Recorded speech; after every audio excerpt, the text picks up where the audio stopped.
नमस्कार दोस्तों, मैं विनय दुबे मुंबई से। सबसे हाथ जोड़ के निवेदन है कि कृपया इस वीडियो को किसी पार्टी का कार्यकर्ता बनकर मत देखिए। आप भले विश्व के किसी भी राजनीतिक दल से संबंधित होंगे, लेकिन इस वीडियो को एक आम भारतीय बनकर देखेंगे तो आपको इस वीडियो का महत्व समझ में आएगा। विनय दुबे ने आज तक किसी पार्टी की चाटुकारिता नहीं की है। किसी नेता के अड़ुए सहला के विनय दुबे यहाँ तक नहीं पहुंचा है। मैं खुले तौर पर डंके की चोट पर अपनी बातें रखता हूं और शायद यही कारण है कि देश के अंदर मुझे इसी तरह के विचार के लिए जाना जाता है। जो भी कहूंगा मुंह पर कहूंगा, डंके की चोट पर कहूंगा, बुरा लगे तो लगे। मुंबई के अंदर अभी कुछ दिन पहले इंडिया गठबंधन का बैठक हुआ। अभी एक राष्ट्रीय पार्टी के राष्ट्रीय प्रवक्ता से मेरी फोन पर बात हो रही थी। मैंने उनसे कहा कि भैया, आपको दलितों से और मुसलमानों से क्या दिक्कत है कि आप उनके जो प्रतिनिधित्व हैं, खास तौर पर जब आपकी विचारधारा एक है कि आपको नरेंद्र मोदी भारतीय जनता पार्टी की सांप्रदायिक ताकतों को रोकना है और उससे भी बढ़कर इस देश को जो संविधान को खत्म किया जा रहा है उसे रोकना है, लोकतंत्र को बचाना है, तो आपको भारत से जुड़ना पड़ेगा। भारत का मतलब केवल राजनीतिक दल नहीं है। भारत का मतलब होता है कि भारत का हर वो नागरिक जो इस समान विचारधारा का समर्थन करता है, यानी जो भी भारतीय जनता पार्टी के नीतियों से, उनके कृत्यों से परेशान है, उनकी विचारधारा को नहीं सही मानता, ऐसे तमाम लोगों को आपको अपने साथ जोड़ना पड़ेगा। ये आपका चॉइस नहीं है, ये आपकी जिम्मेदारी है कि इंडिया अलायंस के अंदर उन तमाम राजनीतिक दलों को आपको लेना पड़ेगा। भले व्यक्तिगत तौर पर आप उससे नहीं, उनकी विचारधाराओं को नहीं पसंद करते हो या आपका आपसी दुश्मनी हो। आप इंडिया को, संविधान को, लोकतंत्र को बचाने की बात करते हैं, लेकिन आपको राजनीतिक दल और उनके कुछ नेताओं से आपको दिक्कत है। मैंने उनसे पूछा कि बिहार के पप्पू यादव, जो कि एक जनसेवक हैं, लोगों के अंदर अच्छी छवि उनकी बनी है क्योंकि वो कोरोना से लेके बाढ़ के में पानी भर भर के, कमर भर पानी में उन्होंने जाके लोगों की मदद की। एक अच्छा खासा वोट बैंक है उनके पास। भले उनकी सीटें नहीं आती हैं, लेकिन लोग उन्हें वोट तो दे रहे हैं। जाप को बिहार से इंडिया अलायंस में क्यों नहीं लिया गया? उन राष्ट्रीय प्रवक्ता के पास इसका जवाब नहीं था। उसके बाद मैंने पूछा कि ठीक है, बहन मायावती के साथ क्या दिक्कत है, या मुझे आप बता दीजिए कि आपकी राष्ट्रीय पार्टी में ऐसा कौन सा चेहरा है जो दलितों का वोट आपको लाके दे देगा, वो भी कश्मीर से लेके कन्याकुमारी तक। तो उन्होंने बताया कि हमारे पास हमारे राष्ट्रीय अध्यक्ष, मैं खुल के बोल रहा हूं, कांग्रेस पार्टी के राष्ट्रीय अध्यक्ष खड़गे जी का नाम लिया। मैं आपसे पूछना चाहता हूं कि क्या खड़गे जी, जो खुद दलित समाज से आते हैं, बहुत वरिष्ठ नेता हैं, उनका बहुत सम्मान है, लेकिन मैं व्यक्तिगत तौर पर यह जानता हूं कि उनके अंदर वो ताकत नहीं है जो दूसरे राज्यों में जाकर वहां पर दलितों का वोट उनको दिला सके। अगर ऐसा होता तो उत्तर प्रदेश विधानसभा चुनाव में कांग्रेस पार्टी को कितने दलित वोट वो दिला पाए हैं? उसके बाद मैंने पूछा कि क्या आपके पास मुस्लिमों का प्रतिनिधित्व है? तो उन्होंने कहा कि एक बहुत बड़े शायर हैं जो इस समय राज्यसभा के सदस्य हैं, वो हमारे अल्पसंख्यक विभाग के अध्यक्ष हैं, राष्ट्रीय अध्यक्ष। वो पूरे देश में जाकर मुसलमानों को एकजुट कर कर वोट दिलाएंगे।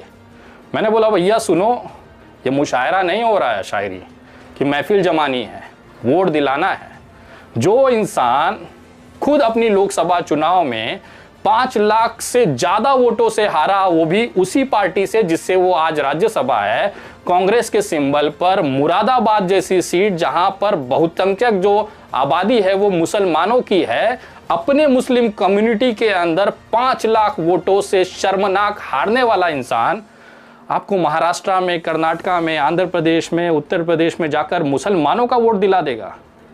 मैं बोला, देखो, कुत्ता पालो, बिल्ली पालो, पर यह गलतफहमी मत पालो कि वो इंसान मुसलमानों का प्रतिनिधित्व है, मुस्लिम कम्युनिटी से आता है, बहुत सम्मान है, अच्छे शायर हैं, अच्छा मुशायरा जमा लेते हैं, महफिल जमा लेते हैं, लेकिन उनकी इतनी औकात नहीं है कि वो मुसलमानों का वोट दिला सके। फिर उन्होंने पूछा कि फिर आप बताइए कि किसको लिया जाए कि हमारा मुस्लिम जो वोट बैंक है वो बैलेंस हो जाएगा।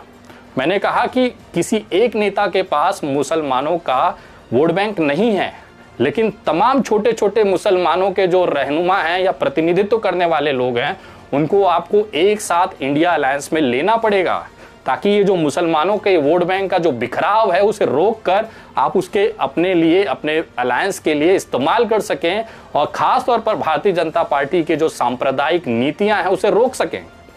इस देश के अंदर अगर आज संविधान की लड़ाई कोई लड़ रहा है, लोकतंत्र की लड़ाई लड़ रहा है, तो प्रमुख तौर पर फ्रंट लाइन पे आकर सिर्फ दो समाज के लोग लड़ रहे हैं। एक है दलित समाज, दूसरा है मुस्लिम समाज। यही दो समाज ऐसा है जो लगातार प्रताड़ित किया जा रहा है, इनके रिजर्वेशंस खत्म किए जा रहे हैं, इनके ऊपर अत्याचार किया जा रहा है, इनके घरों पे बुलडोजर चलाए जा रहे हैं। अगर इसी दो कम्युनिटी को, इसी दो समाज को आप बगल कर देंगे तो घंटा का इंडिया जीतेगा। मैंने उनसे कहा, या तो आप लोगों की मंशा केवल सत्ता हासिल कर राहुल गांधी को प्रधानमंत्री बनाना है, या फिर सही में इंडिया जो कि असली भारत है उसे बचाने के लिए आप लोग लड़ रहे हैं। अगर आपकी लड़ाई असली में भारत को बचाने को होती तो शायद ओवैसी साहब से या बहन मायावती से आपको दिक्कत नहीं होती। उसके बाद उन राष्ट्रीय प्रवक्ता का कहना था कि अरे यार वो तो बीजेपी के बी टीम है। मेरा ये कहना है कि भले वो बीजेपी के लिए काम करे या बीजेपी के साथ काम करे, कोई दिक्कत नहीं है, लेकिन आपके गठबंधन में आने के बाद उनका जो वोट बैंक है वो भी तो आपसे जुड़ेगा। चुनाव में अगर वो आपके साथ, आपके सिंबल पे लड़ेंगे तो वोटों का बिखराव ही नहीं होगा। और किस बीजेपी की बी टीम की बात कर रहे हैं आप? आपके खुद के इंडिया के अलायंस में उद्धव ठाकरे जी बैठते हैं, जो कि 30 सालों तक भारतीय जनता पार्टी के गठबंधन के साथ सरकार बनाए, वहां पर बहुत बड़े पदों पर रहे, बहुत सारे मंत्री कराया, 30 साल तक महाराष्ट्र का सत्ता उन्होंने सुख भोगा। नीतीश कुमार जो खुद 20 सालों तक भारतीय जनता पार्टी के साथ अलायंस कर मुख्यमंत्री बने रहे, ये इंसान आपको चल जाएंगे अलायंस के अंदर। लेकिन जो इंसान मुसलमानों की बात कट्टरता के साथ रखता है, मुसलमानों को लेकर जमीनी स्तर पर लड़ता है, उनके कार्यकर्ता हमेशा से आक्रामक भूमिका में रहते हैं, ऐसे युवाओं को आपको साथ में लेने पे इंडिया अलायंस का क्या नुकसान है? उनका यह कहना था कि हमारे पास समाजवादी और अखिलेश यादव जैसा चेहरा है जो मुसलमानों को एक साथ ले लेगा। फिर मैंने उनसे पूछा कि भैया जब इतना ही बड़े ताकतवर मुसलमान चेहरा है तो अपने घर की खुद की आजमगढ़ की सीट लोकसभा उपचुनाव में कैसे हार गए? वहां पे तो मुस्लिम यादव का जो समीकरण है बहुत तगड़ा था, उसके बाद भी दिनेश लाल निरहुआ आपको हरा कर चला जाता है आपके गढ़ में आकर। अगर मुसलमानों का इतना ही आपके ऊपर विश्वास है तो वो कम क्यों होता जा रहा है? मैंने उस माननीय राष्ट्रीय प्रवक्ता को हाथ जोड़कर बड़ी विनम्रता के साथ कहा कि भैया आप बहुत बड़ी गलतफहमी में हो। समाजवादी पार्टी का जो मुसलमान वोट बैंक है ना, वो धीरे धीरे खिसक गया है। वो मुसलमान जो मुलायम सिंह यादव के साथ जुड़े थे ना, वो अखिलेश यादव के साथ उतने कंफर्टेबल नहीं है। जब बात अखिलेश यादव और समाजवादी पार्टी की चल रही थी तो मैंने उन राष्ट्रीय प्रवक्ता को थोड़ा सा आईना दिखा दिया। मैंने उनसे कहा कि कभी उत्तर प्रदेश जाइएगा तो जरा किसी मुसलमान को पकड़ के पूछिएगा कि क्या समाजवादी की पार्टी के साथ है। वो यही कहेगा कि हमारी मजबूरी है, इसके अलावा हम जाएं कहाँ, हमारे पास ऐसा कोई विकल्प ही नहीं है कि हमें दूसरी पार्टियों की तरफ जाना पड़े। अगर हमें सही में अच्छा विकल्प मिलेगा तो हम क्यों नहीं जुड़ेंगे। और रही बात अखिलेश यादव और समाजवादी पार्टी की, तो उस समय वो कहाँ थे जब आजम खान के ऊपर 100 से ज़्यादा मुकदमे डाले गए? ये उस समय कहाँ चले गए थे जब आजम खान के ऊपर जेल डाला था, उनके परिवार के सदस्यों को, उनके बेटे को, उनकी पत्नी को उठा के जेलों में ठूसा गया था? तब ये समाजवादी और आजम खान के साथ रहने वाले जो उनको अपना बताते हैं, ऐसे तमाम लोग गायब हो चुके थे। उसमें माननीय अखिलेश यादव भी थे। उत्तर प्रदेश का मुसलमान ये मानता है कि आजम खान को बहुत पहले जेल से छुड़ाया जा सकता था अगर अखिलेश यादव जी ने उनका साथ दिया होता, लेकिन अखिलेश यादव ने आजम खान का साथ नहीं दिया। शायद यही कारण था कि वो इतने तकलीफ़ों में, इतने दिनों तक वो जेल में बंद रहे। आजम खान की आज जो भी न्यायिक जीत है वो केवल आजम खान के प्रयास की है, उनकी व्यक्तिगत लड़ाई की वजह से है। उसमें अखिलेश यादव का योगदान शून्य है। ये बात मेरी नहीं है, ये उत्तर प्रदेश के किसी भी मुसलमान को जाकर आप पूछ लीजिए, उसका यही कहना है। केवल मुसलमानों के पास सही में कोई प्रतिनिधित्व नहीं है, उनकी मजबूरी है कि भाजपा को वो वोट नहीं कर सकते, लेकिन इसके बदले उनके सामने जो भी विपक्षी दल होता है उसको ये वोट करते हैं। उनका ये कहना था कि हमारे दिल्ली में अरविंद केजरीवाल है जिनको पूरा मुस्लिम वोट बैंक वोट देता है, मुसलमान पूरा आम आदमी पार्टी को वोट देता है। मैंने भी उनसे यही कहा कि देता है क्योंकि उनके पास विकल्प नहीं है। अगर सही विकल्प उनको मिले तो ये किसी पार्टी को पूछे तक नहीं। अगर इनके अंदर एकजुटता है, अगर मुसलमानों के अंदर एकजुटता आ जाए ना, तो कोई राजनीतिक दल जो कि सेक्युलर विचारधारा रखते हैं कभी टिक नहीं पाएंगे। ये अपने मजबूरी में किसी पार्टी को वोट देते हैं। फिर मैंने उनसे पूछा कि जरा दिल्ली दंगों में मुसलमानों के ऊपर हुए अत्याचार पे जब अरविंद केजरीवाल चुप्पी साधे हुए थे तो उस समय दिल्ली के जो मुस्लिम थे, और आज भी ये चीज़, ये सवाल उनके अंदर जज्बा है, उनके अंदर जिंदा है कि जब दिल्ली जल रही थी, मुसलमानों को घरों में घुस के मारा जा रहा था, तो यही हमारे रहनुमा आम आदमी पार्टी के अरविंद केजरीवाल कहीं दिखाई नहीं दे रहे थे। मुसलमान एक लौता अकेला पड़ रहा था, अपनी लड़ाई खुद लड़ रहा था। आज भी सैकड़ों युवा मुस्लिम समाज के इन दंगों के कारण तिहाड़ जेल में बंद है। कौन सा आवाज अरविंद केजरीवाल ने या फिर अखिलेश यादव ने उठा लिया? ये वो सवाल थे जिससे राष्ट्रीय प्रवक्ता जी तिलमिला गए, उनके पास जवाब नहीं था। मैंने कहा उनसे कि मैं एक छोटा सा सामाजिक कार्यकर्ता हूं, मेरे सवालों के जवाब आपके पास नहीं है। सोचिए उस समय जब करोड़ों दलित समाज, करोड़ों मुस्लिम समाज आपसे यही सवाल पूछेगा तो आप उसे क्या जवाब देंगे? एक शायर मुसलमानों का रहनुमा नहीं है, एक दलित नेता हो सकते हैं लेकिन दलितों के रहनुमा नहीं हैं। जब भी दलितों का नाम लिया जाता है तो माननीय कांशीराम जी सबसे पूजनीय है, उसके बाद अगर किसी का नाम आता है तो वो आता है बहन मायावती का। आज भी ये नियम है, दलितों के अंदर ये भावनाएं हैं कि भले चाहे जो स्थिति में रहे, मायावती जी या बसपा जो कहेगी, हाथी के अलावा उनके कोई भी बटन नहीं दबना है। जब ये स्थिति दलितों की आप जान रहे हैं, उसके बावजूद भी राम गोपाल यादव, चाहे लालू प्रसाद यादव, ऐसे तमाम लोग मायावती का बार बार इंसल्ट इसलिए कर रहे हैं कि उनको पता है कि ये वोट बैंक का बिखराव होगा, तभी इंडिया अलायंस को फायदा मिलेगा। तो कृपया अपने जो अलायंस का, जो इंडिया अलायंस का स्लोगन है कि जुड़ेगा भारत, इसको कृपया आप बदल दीजिए, क्योंकि आप भारत जोड़ने के लिए नहीं बैठे हैं। मुझे ऐसा लग रहा है केवल अपने राजनीतिक स्वार्थों को पूरा करने के लिए, सत्ता हासिल करने के लिए आप तमाम लोगों ने ये गठबंधन बनाया है, जिसका खामियाजा आगामी चुनाव में ये देश भुगतेगा। अगर आप सही में इंडिया को बचाना चाहते हैं, भारत को बचाना चाहते हैं, तो आपको पप्पू यादव को भी साथ लेना होगा, आपको मायावती को भी साथ लेना होगा, मुसलमानों के सबसे बड़े चेहरे इस देश के अंदर MIM के ओवैसी साहब को भी आपको साथ में लेना होगा, उत्तर प्रदेश के सबसे युवा क्रांतिकारी नेता चंद्रशेखर आज़ाद रावण को भी आपको साथ में लेना होगा। ये तमाम वो चेहरे हैं जिनके लिए बिना ये इंडिया पूरा ही नहीं होगा। लड़ाई केवल राजनीतिक मत रखिए। देश का हर नागरिक आपकी तरफ उम्मीद बनकर देख रहा है, उम्मीद की नज़रों से देख रहा है कि शायद अब इस तरह की नफरती सोचों को ख़त्म किया जा सकता है।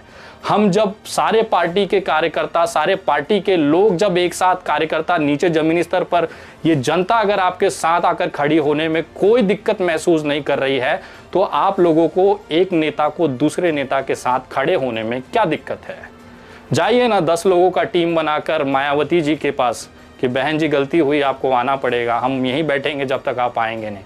क्या मायावती जी का दिल इतना छोटा है कि आपके इस आग्रह पर वो नहीं आएंगी?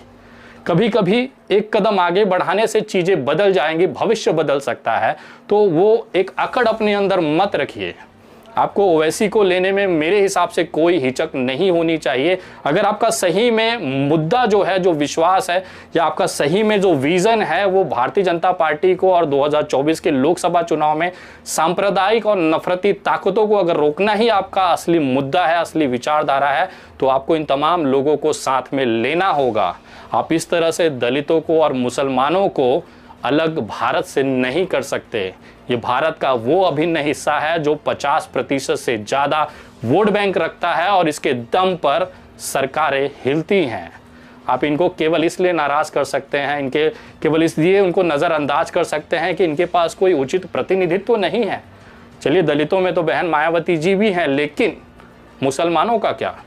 जब बुलडोजर चलता है तो नेता चुप, जब इनके लड़कों को हत्याएं कर दी जाती है तो नेता चुप, जब इनके लोगों को मारा जाता है तो नेता चुप, जब इनके मस्जिदों के सामने मुजरा किया जाता है तो नेता चुप, इनके घरों की औरतों का बुरखा खींचा जाता है, हिजाब पर सवाल उठाया जाता है तो नेता चुप। लेकिन जब वोट आना होता है तो मुसलमान जाएगा कहाँ?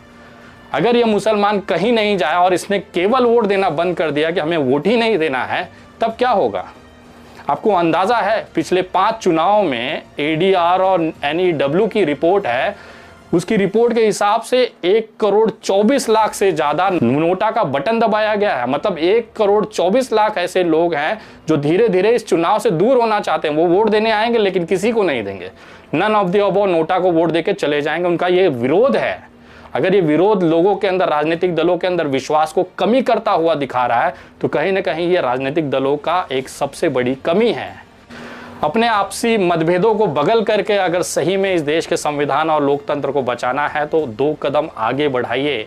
इससे कोई छोटा नहीं हो जाता, इससे किसी के विश्वास को, किसी के रेपुटेशन को ठेस नहीं पहुंचती, उल्टा ये आपका बड़प्पन होता है। मैं देखना चाहता हूं कि राहुल गांधी खुद अपनी गाड़ी उठाकर मायावती जी के पास जाकर बैठे और उनसे निवेदन करें कि आपको इस अलायंस में आना है। मैं दावे के साथ कहता हूं कि मायावती जी इतनी छोटे दिल की नेता नहीं है, इतने हमेशा से उन्होंने यूपीए के साथ में रही हैं, तो इस बार भी उन्हें कोई दिक्कत नहीं होगी। लेकिन एक सही अप्रोच की ज़रूरत है इस इंडिया अलायंस को अगर सही में सफल बनाना है।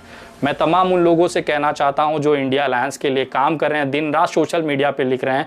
मैं रिजल्ट अगर बता दूं कि अगर इन तमाम लोगों को इंडिया अलायंस के साथ नहीं जोड़ा गया तो आप तमाम लोगों की मेहनत पर एक पानी फिर जाएगा, एक बहुत बड़ी निराशा आपको 2024 के रिजल्ट के समय दिखेगी। अगर इन तमाम जो छोटे दल हैं, राष्ट्रीय दल हैं, अगर इनको एक साथ नहीं जोड़ा गया तो ये क्लियर मैसेज इंडिया अलायंस ये देना चाहता है कि हम अपनी मनमर्जी करेंगे। हमारा कोई भी विश्वास लोकतंत्र बचाने या संविधान बचाने का नहीं है। हम केवल प्रधानमंत्री पद के लिए लड़ रहे हैं। प्रधानमंत्री के लिए जो भी हमें ऐन प्रेन प्रकरण करना पड़ेगा हम करेंगे। हम खेतों में जाके वीडियो शूट बनाएंगे, हम खाना खाते समय वीडियो बनाएंगे, हम अलग अलग जगह पिकनिक मनाने अलग अलग शहरों में बैठ के करेंगे। लेकिन रिजल्ट जो होगा वो 0 बटा सन्नाटा ही होगा। विनय दुबे की ये बात आप लिख कर ले लीजिए। इस देश के अंदर आप दलितों को, मुसलमानों को कभी भी नज़रअंदाज नहीं कर सकते। मैंने उन राष्ट्रीय प्रवक्ता को कहा कि भाई साहब आपकी अपनी औकात पता है, कौन सा वोट बैंक है आपके पास जिसके दम पे आपके अंदर इतनी अकड़ है। भारतीय जनता पार्टी को 70% ब्राह्मण वोटर हैं। ब्राह्मण वोट जो होता है 70% वो भारतीय जनता पार्टी के पास जाता है। आपके पास क्या है? केवल 10%, वो भी वो जो आपका कार्यकर्ता है, पारंपरिक जो कांग्रेस का वोटर है ब्राह्मण समुदाय, वही आपको वोट देता है। इसके अलावा कोई नया वोटर आपसे नहीं जुड़ा है। क्षत्रियों की, राजपूतों की बात करें तो 95% क्षत्रिय जो हैं वो बीजेपी के साथ एक पैर पर खड़े हैं पूरे देश के अंदर।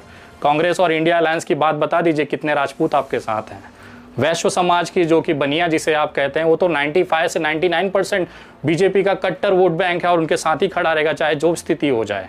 उसके बाद आप आ जाइए कायस्थ समाज, ये पूरा का पूरा 95% कायस्थ समाज जो है वो बीजेपी का वोट बैंक है।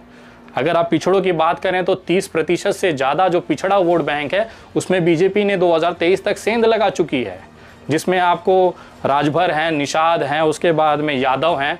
आप किसी भी उत्तर प्रदेश के 10 यादवों से पूछेंगे तो उसमें 3 आपको भाजपा ही मिलेंगे, जो भाजपा का झंडा उठा के दिन रात समाज में मेहनत कर रहा है, उनको जिताने की कोशिश कर रहा है।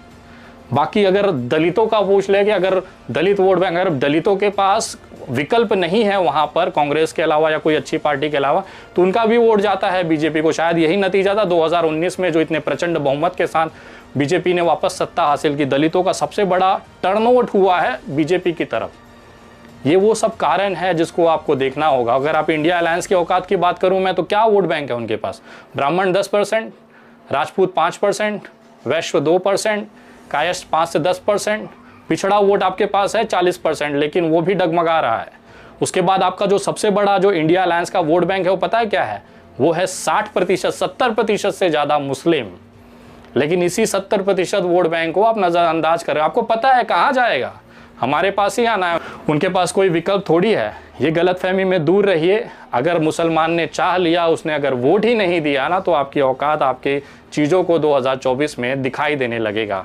इसलिए मैं फिर से निवेदन करता हूं कि चाहे MIM के ओवैसी साहब हों, चाहे बहन मायावती जी हों, चाहे चंद्रशेखर रावण हों, चाहे पप्पू यादव हों, इन तमाम लोगों को आपको इंडिया अलायंस में लेना पड़ेगा। ये निवेदन नहीं है, ये आपकी जिम्मेदारी है कि इनको साथ लेकर ही आप इस तरह की बड़ी लड़ाई लड़ सकते हैं। इस तरह के तमाम हर राज्य में 2-4 ऐसे लोग हैं जिनको बिना साथ में लिए आप ये लड़ाई नहीं लड़ सकते हैं। इनके अलावा अगर आप लड़ते हैं तो रिजल्ट मैं आज आपको बता देता हूँ, वीडियो सेव करके रख लीजिएगा। 2024 में इंडिया अलायंस सत्ता तो दूर की बात है, 50 से 100 का आंकड़ा भी नहीं पार कर पाएगी। अगर इसी तरह से ये अपनी अकड़ में चलते रहें, इनके आंकड़ों के लवड़म भोज्यम हो जाएंगे।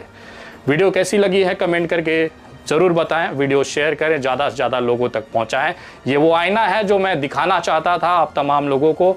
आप किसी पार्टी के कार्यकर्ता के तौर पर इसे देखेंगे तो आपको ये बिल्कुल भी समझ नहीं लगेगा, आपको शायद बुरा लग सकता है, लेकिन एक नागरिक के तौर पर ये समझने की कोशिश करिए कि हमारी लड़ाई जिससे है उसके लिए एकजुटता और संगठनात्मक तरह पर एकता बहुत ज़रूरी है। अगर ये नहीं हुआ तो जीतना नामुमकिन है। अगली वीडियो बहुत जल्द, तब तक जय हिंद, जय महाराष्ट्र।